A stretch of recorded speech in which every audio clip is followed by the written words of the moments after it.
كلنا فاسدون لا استثني احدا حتى بالصمت العاجز.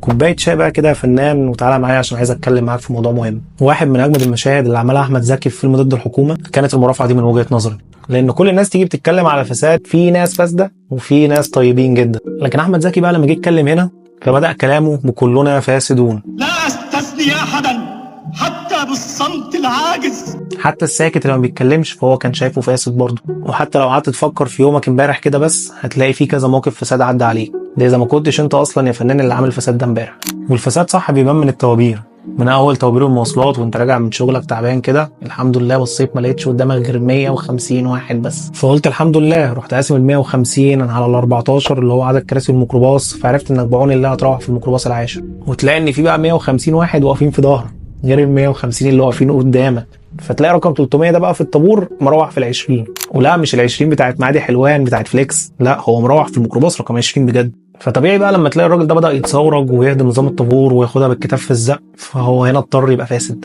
لكن هو اصلا كان راجل محترم وراجع من شغله عادي، بس شاف الاحترام مش هيروح، وانه لو بقى فاسد في الموقف ده هو اللي هيروحه بيته.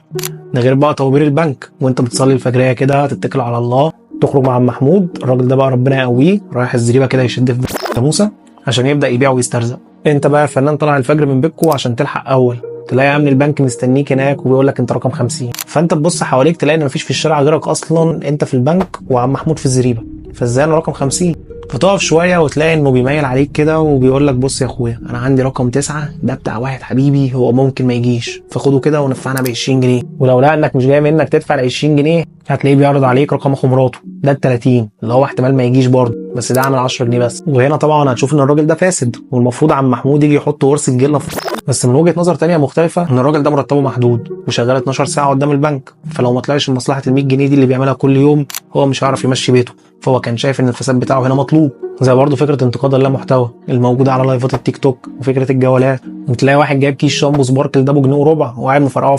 انت مش فاهم ليه، وتلاقي اللي طلب منه يعمل كده وشه اصلا فطيره مشكل جبن، وفي الاخر تعرف ان في هدايا بتتباعت على الكلام ده، وان الاسد بكام الف والحوت بكام الف وكل حاجه من دول وليها سعرها. الفكره من الدونيشن او الدعم انها فكره عاديه، ان انت بتقدم محتوى وبتتعب فيه وبتشارك مع الناس وجهات نظر ومعلومات، فاللي قدامك بيحس ان هو استفاد منك فبيدعمك، وده عشان تطور المحتوى بتاعك من ناحيه انك تجدد الكاميرات تجدد المايكات تخلي الصوت افضل، فما هو الا دعم. لكن حد يبعت لك فلوس عشان عم محمود يجيب قرص الجله ويحطه في فده مش دعم. لكن هتلاقي ان وجهه نظر اخوك المشكل جبن ان هو ما عندوش اي حاجه يقدر يقدمها، وان هو ما عندوش اي مهاره يقدر يشاركها مع الناس عشان خاطر تدعمه عشانها، فشايف ان حله الوحيد في الحياه ان هو يعمل كده، وده وجهه نظره في الفساد بتاعه. وفي الاخر عشان حاسس ان انا طولت عليك يا فنان، فاحب اقول لك ان زي ما قال احمد زكي فعلا كلنا فاسدون، حط الصامت فهو برضه فاسد، مفيش حد فينا احسن من التاني يا فنان، كل واحد كان شايف ان فساده من وجهه نظره هو كان قمه العدل. فاحب اقول لك يا فنان حاول على قد ما تقدر ما تبقاش فاسد، وما تحكمش على حد من غير ما تسمع منه هو بيعمل كده ليه،